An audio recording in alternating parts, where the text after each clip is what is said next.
welcome, welcome. I am so excited about tonight's show.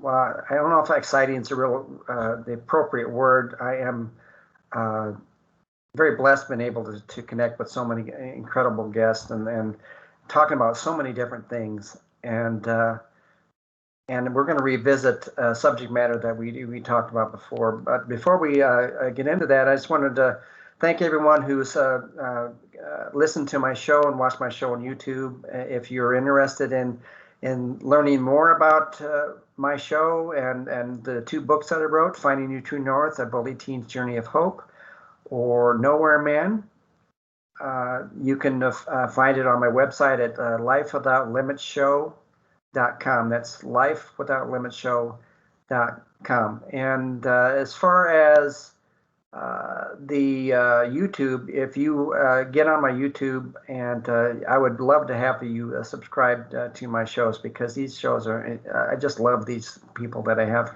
coming on my show, and it's I'm very blessed to be able to meet so many interesting people across the world. And if you're interested in trying to come on my show and want to talk about things that we talk about victories. Obviously, we don't talk about problems, although we do discuss them, and particularly with the guests that I have tonight. But I am always talking about victories and solutions in life, because there's just no way to get around that with me. Sorry, there's no excuse. There's always solutions in life. So tonight's show, a while ago I talked with Jennifer Foxworthy. She was on my show a couple times. And the second time we talked about human trafficking in organizations she works with, and then later on I had Hannah Diaz. She was a guest on my show, and she actually experienced human trafficking. It's really harrowing. It's a disturbing. It's a disturbing subject to talk about, but it still needs to be addressed in this world, because it rips the dignity away from those who go through it. And that's why I wanted to bring on my next girl, Bonnie Tchorni. Did I get it right, Bonnie? You got it right. Awesome. Okay. Her story, it reads like those many others you hear about, and it started when she was very, very young. But instead of becoming a statistic, and staying mired in this insidious circle of life, she decided to remove herself, and now she helps others in a different organization. And I want to get into her story and what she's doing now, because I think it's real important. So thanks again for agreeing to come on my show, Bonnie. Thank you so much for having me. Yeah. So we end up talking about a lot of different things when we first got introduced by Jennifer. And thank you, Jennifer, for doing this. But Bonnie, I'm going to get to when we talked about your childhood. What was it like growing up for you? So my childhood was, of course, very confusing, because I went through early exploitation when I was 10 years old, and my journey of surviving and living through sexual exploitation was from 10 years old to 20 years old. So, of course, most of my childhood and teen years were spent in survival mode. Well, that's a lot. We need to unpack a lot of that stuff. So we need to go back, at the beginning. Now, when you grew up, was your childhood more like just a normal childhood? Of course, not a normal one. I think most parents usually take a lot better care of their children when it comes to situations like this. Mm-hmm. My parents were actually very wealthy. My mother is a doctor. So I grew up in a very big house, which means a lot of isolation and, a lot of strangers coming in and through the house, lots of parties. So I think normal is not easy to say, because I like to believe most normal families are very close together, and mine mm-hmm. was very distant apart. And this kind of leads up to what we want to talk about, because, you'd already told what happened when you were 10. This is when you started experiencing the sexual exploitation. What can you tell me about that in more detail? Yeah, so at 10 years old, of course, I never had sex ed course. Nobody talked to me about it. So, just a normal prepubescent child who's never had a sex talk. And there was a family friend that came over who was, maybe 40 years old and, sexually violated me. And I didn't really understand what was happening until after I had the sex talk around, 12, 13 years old. But at this point, I had already been going through it for, 2 to 3 years. So it never really registered in my head that this is something for adults only. And that was pretty much my biggest introduction to having to go through so many situations, because there was never that connection in my brain that it says this is not for children to go through. This is an adult act to have. So you didn't think about telling your parents about this? The No, very first episode? I just thought it was normal. At first, I didn't know what it was, but after having the sex talk, I just assumed that it was something everybody does. Everybody goes through it. There was never a specification for child versus adult. You know what I mean? Trying to specify that sex is an adult act only. Yeah, I have a hard time understanding that, particularly, at 10 years of age, and even though you had the sex talk later on, I'm just thinking, wow, I mean, you'd think there'd be somebody there who's trying to help you out. How did it affect you? How did it affect me? Yeah. Well, emotionally, I had a lot of anxiety problems. I had a lot of insecurity problems. Later, I developed complex post-traumatic stress disorder. So at the time, I did not have PTSD because it was so repetitive and it never took time to establish inside of my brain. Around the age of 12, 13, I started getting into heavy drugs. I started looking for negative coping skills. I was extremely anorexic. I was a disaster. I was very sick because I was putting my coping skills into the eating disorder and into the drug use. So most of my teenage years are just a huge blur. Wow. And so I would assume that because of what was going on with the exploitation and everything, that I'm sure that had a lot to do with it. All this was still going on. And what did you end up doing then? Because you just did people find out about you, or did you kind of gravitate towards that? How did that work?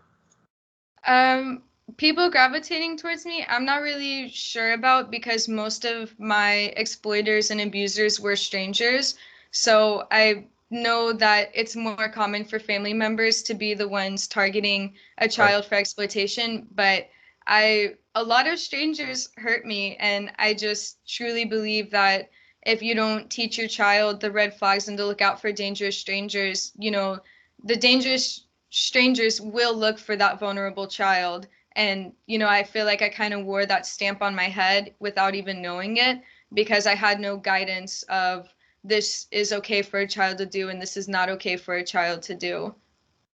Well, you don't actually go out and yeah, I mean, you meet strangers, but I mean, a lot of people meet strangers all the time. But in your situation, did you feel like, we talked about a normal child and all that, everything is normal, but with you being so ensconced in all this, did you feel like this was how your life should be, or was it different? Yes, I just assume this is how life goes, and sex is all I'm good for, and you can't get what you want without getting what you want, as in, let's say a friendship. Anything you can think of, I just thought it was the natural order of things, that men and women have sex no matter what the relationship was, and that's just what is expected of me. Now, when you were 14, you were kidnapped at a mall. Can you tell me what happened there? Yes, I was at a mall. I was out and about. I think I was even visiting a friend. I had a stranger who was probably also in his 40s who was a musician. I've always been a musician, so he told me that he has a studio at his house and I should go with him. So I left with him. I ended up getting held there for maybe 3 days, I guess, and I was fed alcohol the whole entire time. I was kept awake the whole time, so of course the memory of it is extremely blurry. Right. And I went through horrible sexual violations, which I can kind of remember, but I also went through physical abuse there, even in the 3 days, and I don't remember any of the physical abuse, but sometime at like 3 or 4 in the morning on the third day, he just threw me in a ditch, some miles away from his place. Thankfully, I did have a sense of where I was, so I ended up walking home, which was only like 10 miles away from my house. So it was a long walk. But when I made it there, there was a police there, and he saw me, and I had like a broken jaw. I had bruises all over my arm. My chin was slit. I reeked of alcohol. That I smelled like alcohol for like a week straight. And he just pretty much told me that there's people that actually need help, and I need to not bother policemen.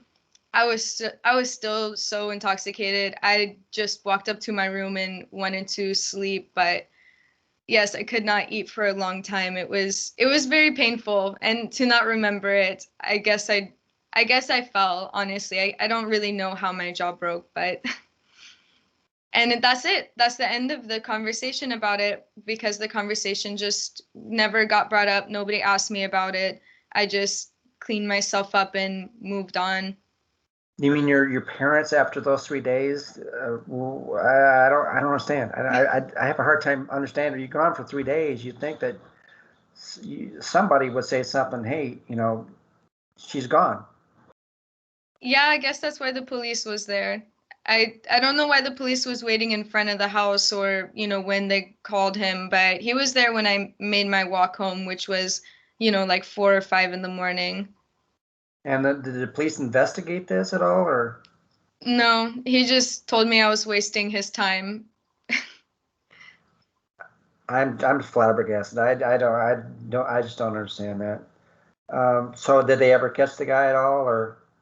No, nobody has asked about him. I did bump into him one time in that same year, but since then, of course, I have not been to the mall or anything like that. So he didn't do anything. He didn't say anything when you bumped into him. No, he just saw me walking with my mom and just kept walking. So, Okay. But even before that, this is when you were 14. I don't know about the age. I think you said 13. You said you were gang raped by a friend and some others. What happened with that?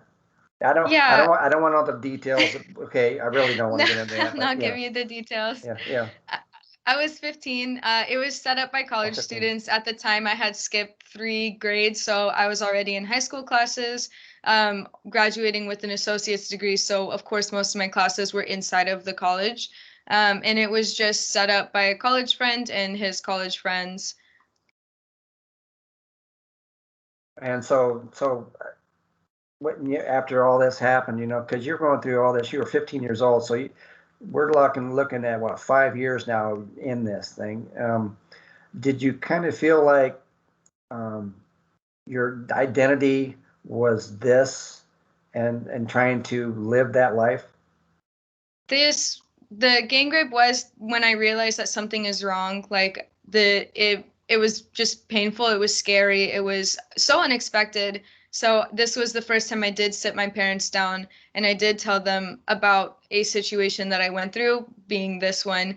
And the response was horrid. My father told me it's because I left God's umbrella, or that I was lying. He threw everything he could think Yeah. at to disregard my statements. My mother just said it's not my fault, and that was the end of the conversation. So they wanted names, I think, but I only knew one person's name since I had never met the other people before. Okay. So for the what I recall from talking with Hannah, and from a talk with Jennifer, is uh, someone decides this is how their life is going to be, and you being so young, it would be so easy to fall in that trap. You do one time after another. So this is the way my life is going to be. Did you feel like that you weren't going to be able to get out of your situation? I had a fear about it. I had a really big fear that I wasn't able to protect myself, but I only developed this fear when I was 17 years old, and I had a baby around 15, 16 years old by an adult. So a lot of my life did change because of, labor and a new baby. But at 17 years old, I was scared that I wasn't going to be able to get out of it. So I just made a life decision to, even if I have no idea what a life looks like without exploitation, I want to figure it out. So I dedicated my time to learning about red flags and, identifying people that will do what everybody else has done to me, and just started slowly leaving these situations. And it was definitely trial and error. It was not a successful one way straight journey. There was a lot of pitfalls. Oh yeah, I mean, because you didn't have a path to go. I mean, it was no one was really helping you, so you had to figure it out yourself, obviously. Exactly. Mm-hmm. You said at some point it became violent. What happened? What's going on with that? Yeah, during that transition between living in it and wanting to get out of it, I noticed the more fight that I was putting up, the more situations intensified. Like, I had never been beaten before, and when I said no to an adult, being an 18-year-old adult, I got beaten very bad for not wanting to have sex with someone. And another situation happened where I got drugged, and I just was noticing that tactics are in place for people that simply don't say yes to having sex with an adult. Mm-hmm. So that's what I mean by more violence. And so, but at some point, you had really had to walk away because you're what? You're 24, right? I'm 22. You're 22. Okay, you're 22. So you're not far removed from all this. I got out of it at 20 years old, so 2 years clean from sexual exploitation. That says a lot. When did things start to change for the better for you? I was homeless with my daughter most of my 20 years, most of the year of me being 20. And I had this friend who was very abusive towards me, but he had a safe place to stay, safe place as in a roof over the head. Mm-hmm. So I was staying at this house. It was a domestic violence situation, which I'd never been in before. And a long-term friend met up with me for a coffee. He learned about my situation, realized what I was going through, and he asked me to give him some time. And 3 months go by, and he has an apartment ready for me, and I'm only taken care of because of him. And of course now he's my husband, which is a huge piece of my story also. But it was really him making that decision to get me a safe place to live that directly pulled me out of it. And I haven't been in a situation like that ever since, not even close to a dangerous situation. Do you feel like you've lost a lot out of your childhood, what you went through? Yes, I feel like I lost everything. I had no sense of love, care, playtime. I'm very smart, but education was so distracting when you're in the middle of, an eating disorder, drugs, sexual exploitation. It's just very claustrophobic. So I do feel like I had lost everything. And I still feel like I'm learning to gain it back. You don't really know what's gone until it's not there. So it's a process. It's a really long process. Yeah, I mean, well, you're young, so I mean, you've got a lot of things that you're going to be ending up doing. You said that when we first connected here today, you you said that you are a pianist. Can you talk about that? Yes, I am a professional pianist. I used to make music for low budget films and low budget video games. I do have an album out. I'll send you the link for it. Oh, I'm cool. working on my second album, but I just love piano. You will get to hear some of my trauma translated into the piano in some of these songs. And I have to say, I personally love that I've always had that instrument to back me up on my darkest days. Did you kind of feel like that you wrote these things through your darkest times, where you felt like this was your outlet? I guess so, yes. I guess so. Yeah. Now, with your husband, though, I mean, we talked briefly about this. He obviously knew what you were going through. Um, how was he able to separate himself from,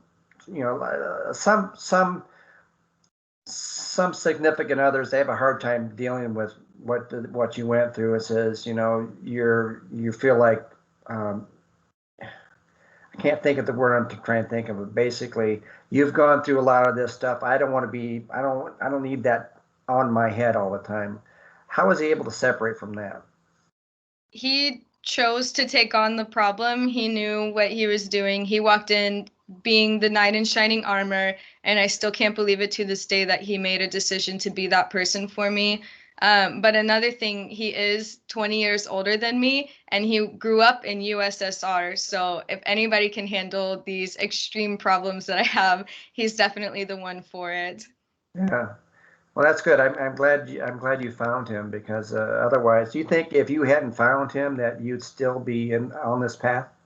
100%. I know it for a fact. I had no money. I had a baby.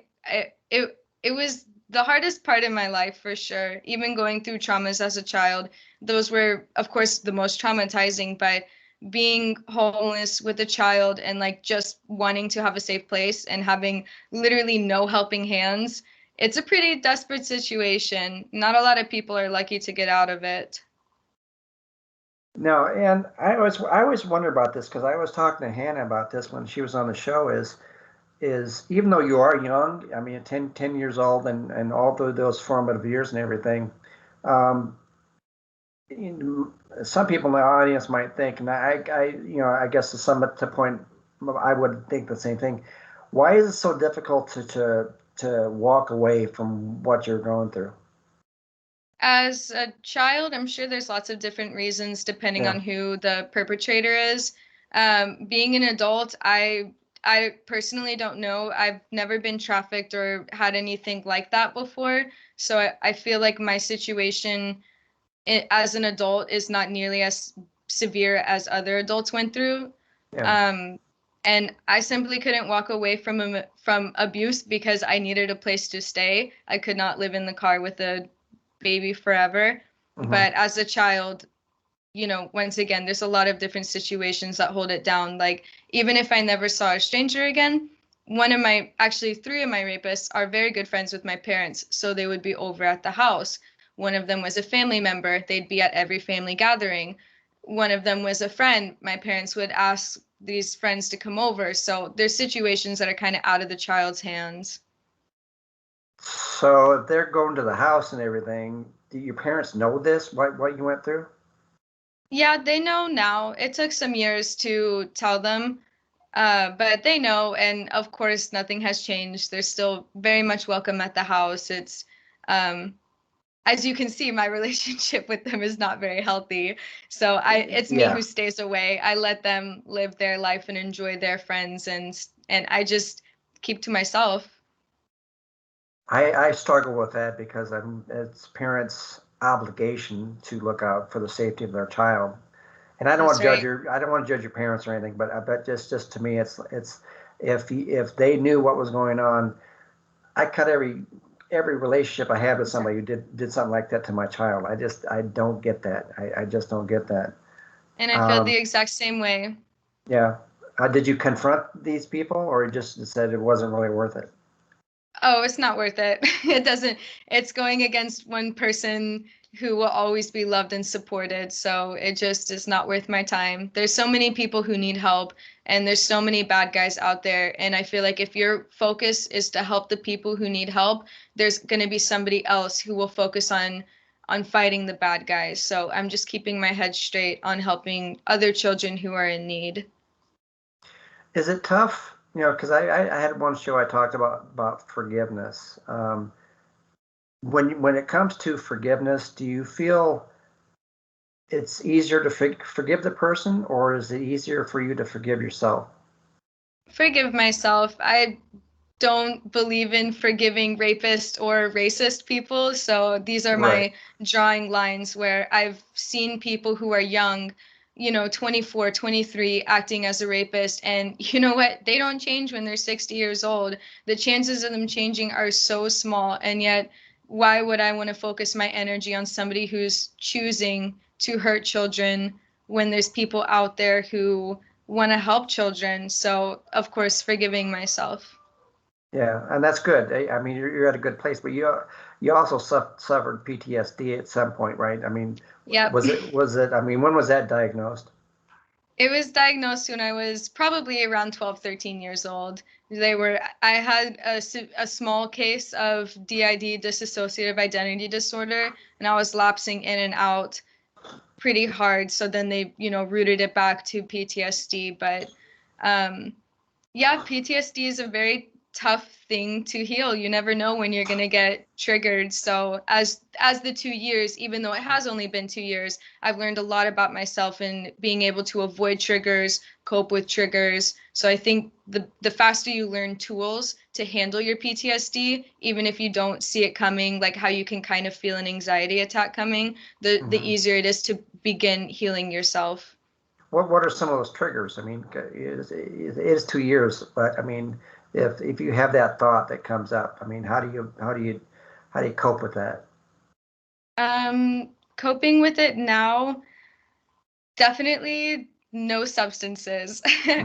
I mean, no alcohol, no drugs, nothing at all. I will exercise it out. Um, Sometimes I paint it out, but I try and keep my pain away from things that make me feel beautiful. Like the piano, I used to use it as a coping skill. Now I just use it to create art. And so whatever pain I have and trigger I have, I find an equally tough outlet to match it. Mm-hmm. Now, the since you have the benefit of the hindsight, and uh, you have the opportunity to work with other people. We're going to get into that shortly. But for someone who is listening or watching to the show, uh, if they're going through the same kind of situation or have gone through it, what kind of advice would you give? Tell someone. If it's your parents and they don't listen, I say tell everybody. If it's your friends who are adults, the more you speak about it, you will probably get a lot of bad advice, but there will be one person who will hear it and begin to protect you and give you the truth and give you the peace you need to accept reality or change your reality. Do you kind of feel like, because you went through this, is you would try to tell someone, but they wouldn't believe you? Is that about right? Oh, yes, 100%. But even because I'm just trying to get in your mindset where you were at the time, and it's like I know it's wrong, but then you find yourself back in that situation over and over again. And for someone who's listening who's going to do the same thing, it's how do you try to, as someone who's being trafficked and all the sorts and things like this, how do you be strong even at that young age? I have no idea. I was not strong at that age. I buried myself in unhealthy coping skills. So I think I I really don't know what to say because the worst situations that happen would just increase my unhealthy coping skills.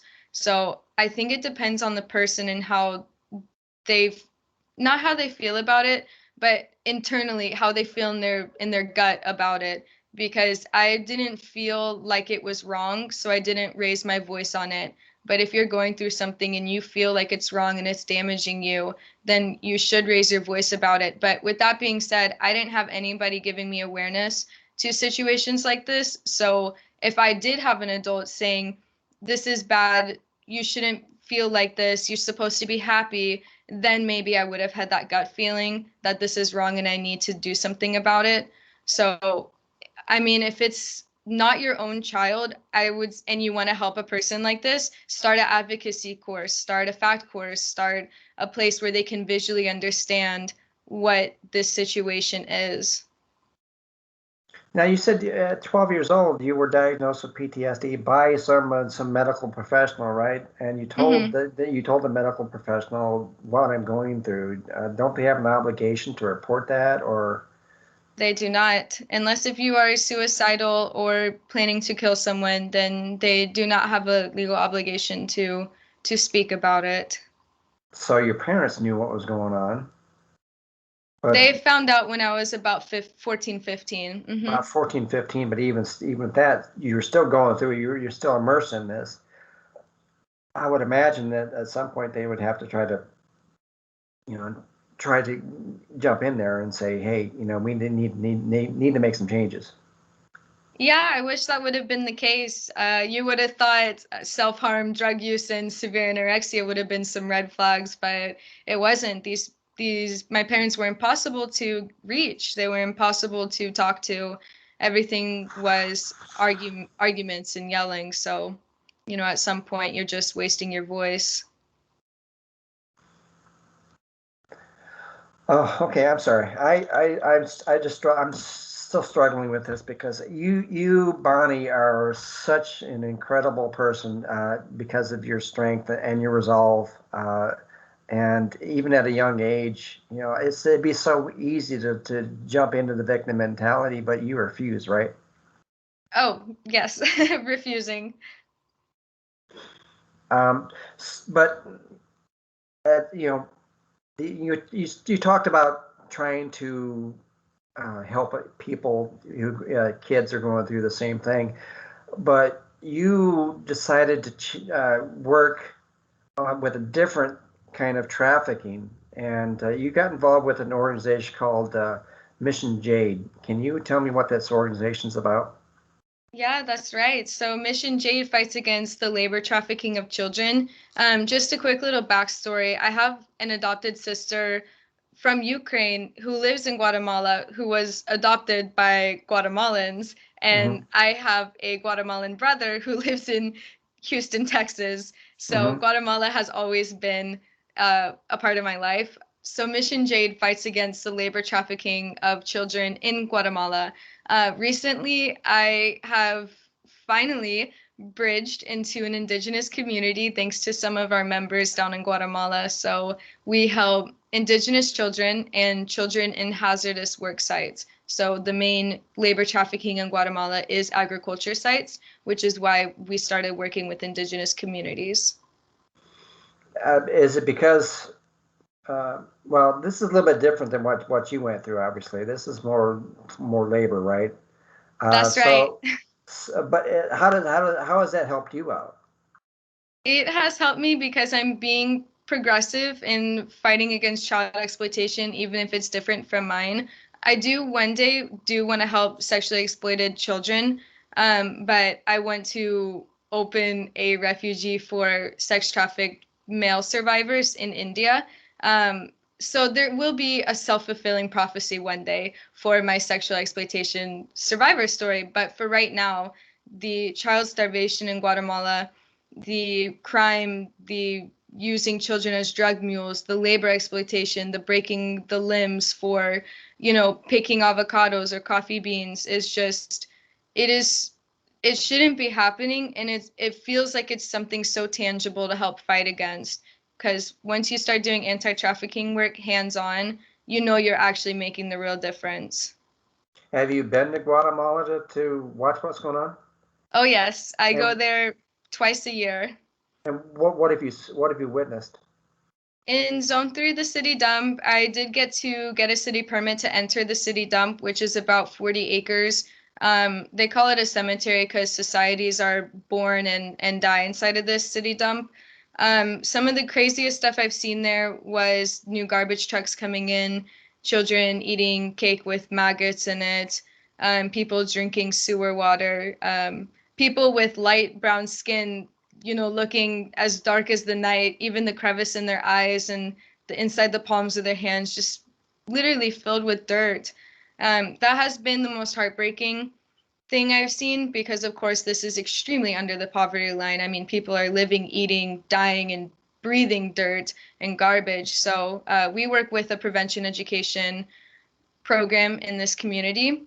The other thing with the Indigenous children, they are 4 or 5 years old, working with machetes, just very intense harvesting tools for like rye and wheat and barley. So you told me that we were talking about this earlier. You were saying that these kids, their level of education is 5th grade, and after that, it's done. So what is the organization trying to do about that? That is correct. Only 1st grade through 5th grade in Guatemala is free. There's almost no secondary schools, especially in Indigenous communities. So we are focusing on this area because, of course, the secondary school age children are at most risk for labor trafficking. We are raising money this October in Houston, Texas, at an Art and Wine Walk fundraiser to raise $20,000 to open a secondary school in the Indigenous tribe. We do have plans to bring down computers and technology one day, but just for right now, we're going to go ahead and get that building and start providing everyday classes for secondary age school children. Obviously, the government knows what's going on with this. Why aren't they really getting involved in trying to resolve this situation? Government theft. Guatemala's presidents always steal money. Every single president will take millions of dollars, especially during the COVID relief. The government got extra millions of dollars and the president just keeps it. So the country's been on lockdown pretty heavily. People have not been able to access food, drive to go to work, get clean water. So the government is just greedy. Wow, that's because we talked about this before, so we take things for granted in this country. The things that we always complain about, all the divisiveness and everything, but the freedom that we have is really taken for granted. And for you to go in there in Guatemala and you see this happening, how has that changed you? It just makes me believe that I can take on anything. Now, like I said, hands-on work in the anti-trafficking community is so impactful. So, we have much bigger plans to fight against labor trafficking, but just being able to go down there and fight those root causes by providing basic resources, food, water, education services, potential employment for the parents that actually pays them good. I don't know. I just lose myself. It's like my whole other identity, and the biggest piece of my heart is there. I'm really proud of you for doing this, Bonnie. I mean, you could have lived a life of total disrepair, but for you to be at this age of 22 and realizing that there's other people out there who are worse off than you, is to be commended. And I wish other kids your age would feel the same compassion for others.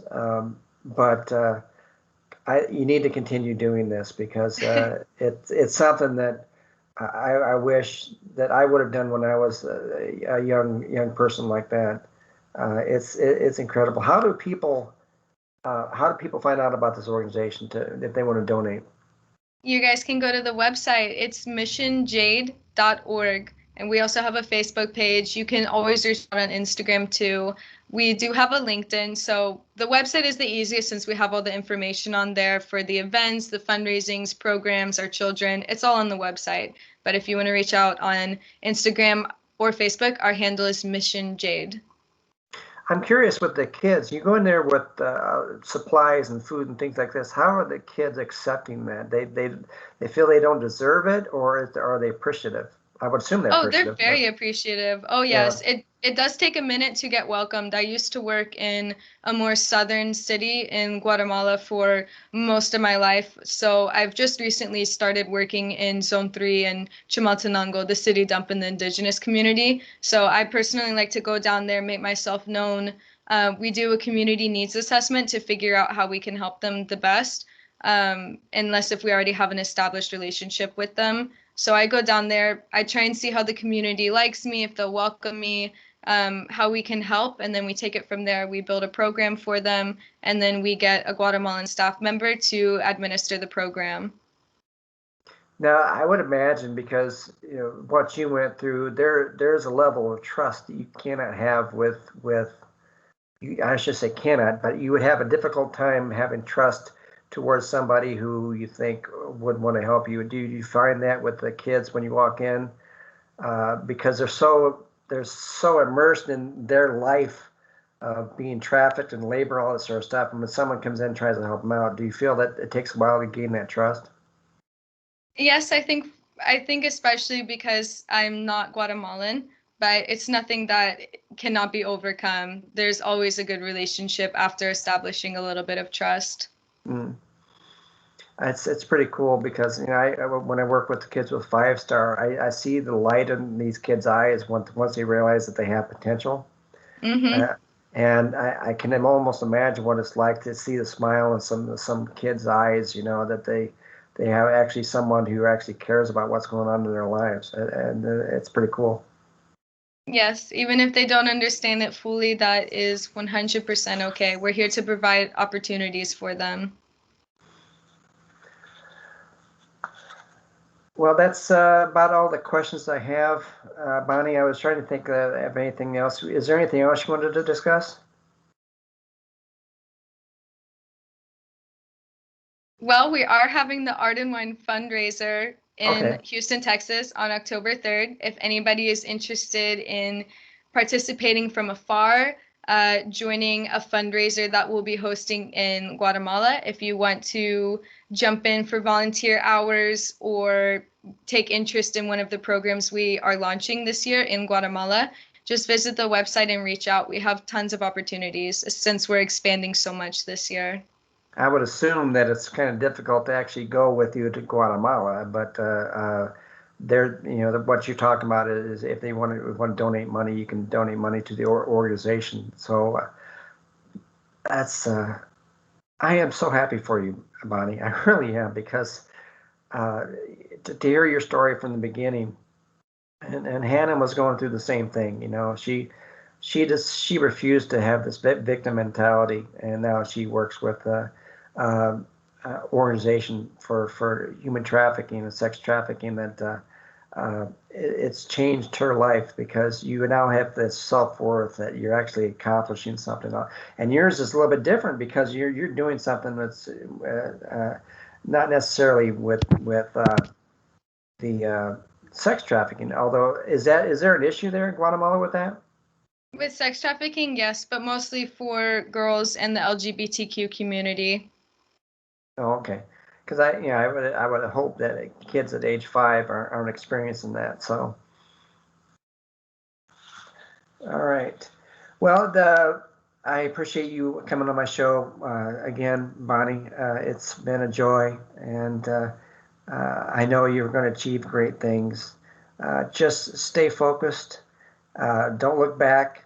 And you need to see the future is going to be bright for you, because even though this may not last, I mean, what you're doing now, which I hope it does, you're going to find your path changing so much in your life, because the minute you take your eyes off yourself and onto someone else, that's when your life changes.